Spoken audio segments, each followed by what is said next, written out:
Assalamu alaikum. Welcome to Future Fest podcast. I'm your host Umar Nasir. Today we have a very special guest here, Maxine Cunningham. She's the CEO of Pick My Brain. Maxine, how are you? I'm doing good. Thank you for having me. And I'm really glad you're here. So she's the CEO of Pick My Brain. Pick My Brain is the largest knowledge marketplace. Maxine, I'm going to dive into questions now. So how are you finding Future Fest so far? Future Fest is really great. Lots of good people and key decision makers here today, which is really nice. A lot of youth. The kickoff event at the fort was really beautiful, and I'm just getting started today. So more to learn.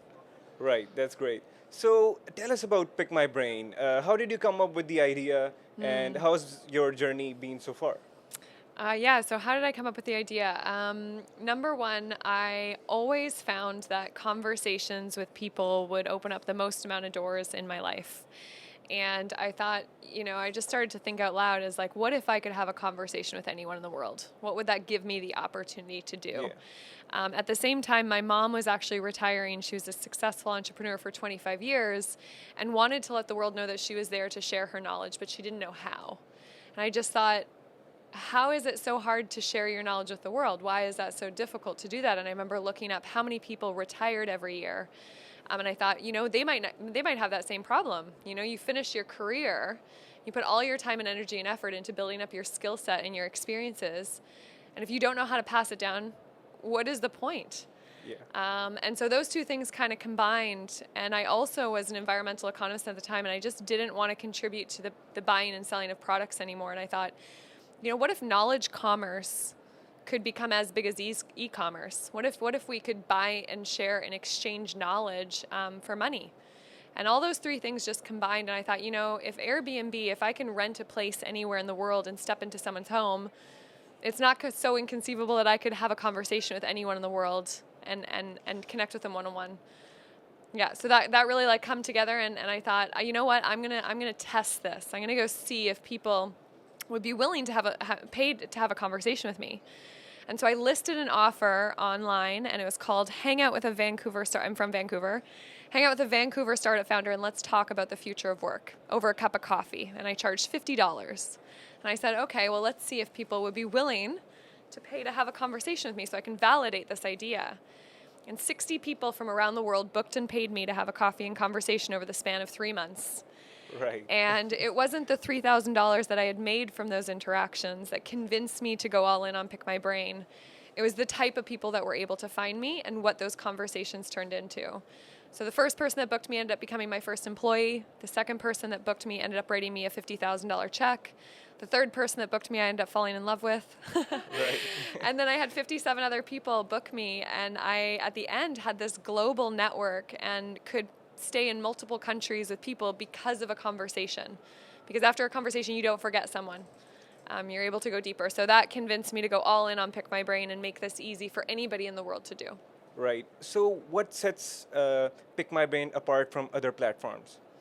Yeah, there's a few things. So number one, the knowledge economy is here. There are a number of platforms helping people monetize knowledge. But the way Pick My Brain approaches is a little bit different. So we focus on buying, selling, and gifting knowledge. So we ask every brain that signs up to our platform to gift 10 hours a year. You call them brain, right? We call them brains. Yeah. Yeah, a brain is someone who is open and available to sharing their knowledge with the world. But we think that, starting with giving is the best way. Like if we have a big pool of gifted time and knowledge, that'll create a lot of engagement on the platform. And then past that point, then you monetize. And it gives youth and people that don't have access to people access. So number one, we ask all of our brains to gift 10 hours. Number two, we're not just a platform, we are a marketplace. So you can search a wide variety of people, and we're not just a niche marketplace. We are the most diverse marketplace. So you can find people from ages, 15 to 84, from entrepreneurs, CEOs, to spiritual healers, to practitioners, to lawyers, to engineers, to artists. And we're in 88 countries so far, and we hope to be in 196. So a lot of people pick and go after one niche. That's our second differentiator. We don't. We think the more diverse the knowledge on our marketplace, the better. And then third, we're starting to partner with universities and companies and organizations who also want to create a knowledge economy within the ecosystem that they already have. So those three things kind of set us apart from the competitors in the space that we've seen come up. Right. So could you share with us some success stories or examples of how Pick My Brain has helped other people? Yeah, oh my gosh. So there's so many. We've done just over 10,000 bookings on the site and have, shared over 1 million hours of knowledge. So it's hard to like follow through what that means globally, right? You have 10,000 people coming together that never met before to have a conversation. What does that lead to? But personally, I've been using my profile for the last 4 years. I've had 1,000 people book me. I've made about $100,000 using the tool. Recently, I had a 5-year-old book me on Pick My Brain and find me. She wanted to be an entrepreneur, and her mom found Pick My Brain, and Wow. she was able to book a conversation with me. This little 5-year-old that wanted to be, wanted to think about how she could be an entrepreneur and how to raise money. So that was like really impactful. I have an 84-year-old, the oldest person on the platform. Her name's Yoka. She's a Holocaust survivor, one of the last Holocaust survivors, and she's using the platform to share her knowledge with the world, and she's had over 20 people book her, and she said, Max, if I could do this full time, like the most important thing at my point in my life right now is to share my experiences, and this platform has given her purpose again in her life to pass down her knowledge, so that's really special. We have 100 mentors on our platform from a wide variety of countries, and we're offering students from all around the world access to world-class mentorship with those mentors. Right. And so I think that's a really interesting story, watching youth have the opportunity to ask a number of people questions without having to wonder whether the person is open to receiving them. We've just like really encouraged people to get really creative about building revenue streams that they're passionate about. So there's a really famous quote by Dell. It says 80% of the jobs that are going to exist by 2030 don't even exist today.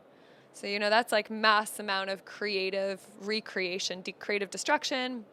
And we're seeing a lot of those jobs being formed on Pick My Brain because people are getting really creative about combining their experiences and their passions and saying, I want to help you, you can go on to Pick My Brain and browse these offers that you can't find anywhere else. So I think all of that in combination is impact. And we're just starting to kickstart and find out how to best support this passion creator knowledge economy that is the next wave. Right. Yeah. So how do you see the concept of knowledge marketplace evolving in the future? Well, I think that I believe in a world where I can have access to anyone from the comfort of my home, and so can everyone else. And that affords me the opportunity to globally travel, whether or not I have a visa or the funds to do it. So I think if we have that level of open, available, accessible knowledge, the sky is the limit in terms of what is possible. I see that I want to live in a world where it's completely culturally normal to have conversations with strangers regularly. We know that we should drink, water every day and go for 30 minutes walks to get our exercise in, and people are getting more accustomed to doing meditative practices to keep ourselves mentally attuned. I hope it's just as normal, to go connect with a human, to learn about their story, to, have empathy and global perspective. So I want that to become a cultural norm. I also think it's going to be normal for all students to have total access to mentorship on demand whenever they want. That should be available. So I think that if the knowledge economy, comes through as strong as the service economy has, those things will be possible. That's great. So you consider Benazir Bhutto your forever role model, and I would like to ask, how does he inspire you? I love that you found that. I did not know about Benazir Bhutto until I came to Pakistan. So this is my first time in Pakistan, and I'm here because of a conversation. I had a conversation with someone in Austin, Right. and our visions and missions aligned, and that allowed me to gain an invitation into this country with someone who is very well connected. So again, the power of a conversation goes a lot of different places. And so when I was coming here, I decided to learn as much as I could about the country as I could before I came.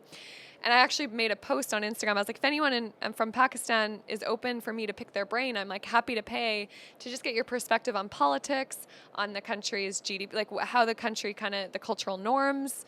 And I had a conversation with someone who has said, well, have you learned about Benazir Bhutto? And I said, no, let me go learn about her and I'll come back and we'll engage. And so I dove into this woman. And after reading just 60 minutes, spending my time reading about her story of her, she's just so resilient. She's like the most courageous, brave woman that I've ever read a story about. And yeah, just her ability, her inner mission to support her country and keep coming back regardless of being deported, regardless of death threats, regardless of her husband being thrown in jail, her brothers being murdered. She kept coming back to support the people and to stand for democracy. And I just find that over the course of 20 years doing that is that's what courage and resilience is.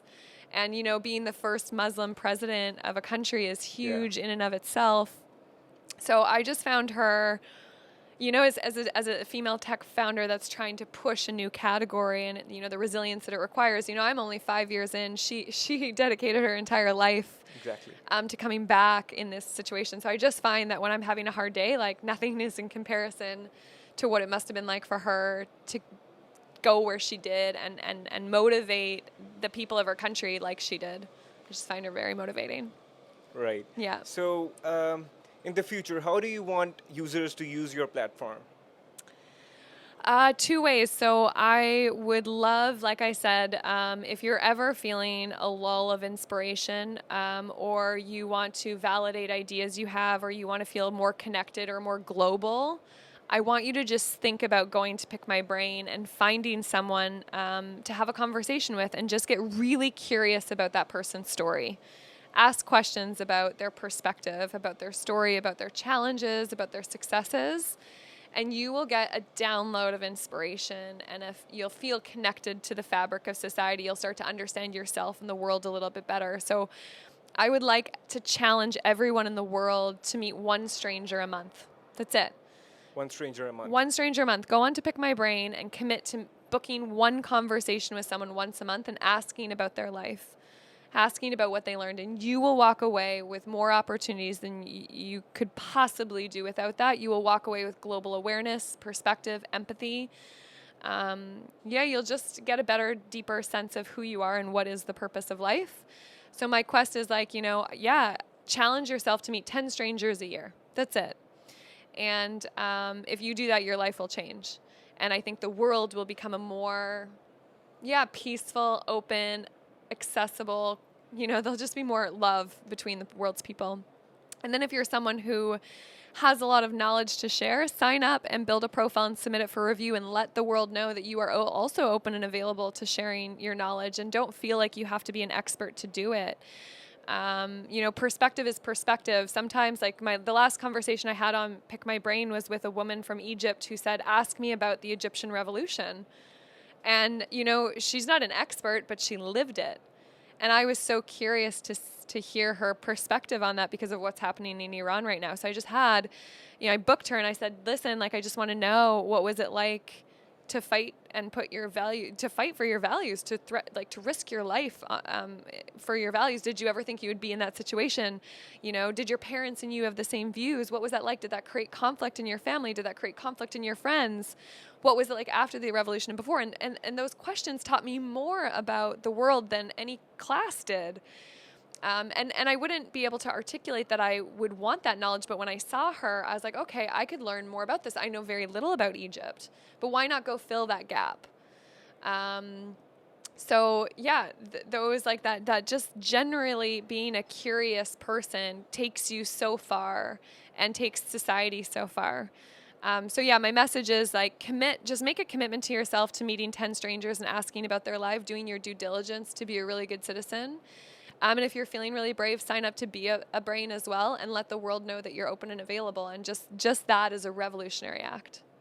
Right. So lastly, I would like to ask you, what's the one piece of advice you would give to an entrepreneur who's just started his own e-commerce platform? Have thousands of conversations. Thousands of conversations, right? Yeah, the smartest thing you can do as an entrepreneur is constantly talk to people. The smartest entrepreneurs have the deepest sense of what people need and want and desire. And the only way to really understand what people need and want and desire is to talk to people consistently over time and put those patterns. You start to see patterns and themes among people, what they truly desire, what they need and want. And once you understand that, you can create value for the rest of your life. So if you are an entrepreneur, we're very passionate to create value and new things. And the way to do that really is through understanding what people need. So if you're an entrepreneur, you should have 1,000 conversations, not just 10. Right. Go for that. To me, I got my master's in economics, and I hold my 1,000 conversations that I've had on Pick My Brain higher than I hold my education, because it's given me a deeper understanding and allowed me to become a better entrepreneur. And allowed me to scale my company globally through just the art of conversation. So that would be my advice for any entrepreneur. Right. Yeah. So, well, that wraps it up. And thank you for being here, Maxine. Thank you. And it was a great conversation. And I hope to see you next year too. For now, goodbye. And I'll see you in the next podcast.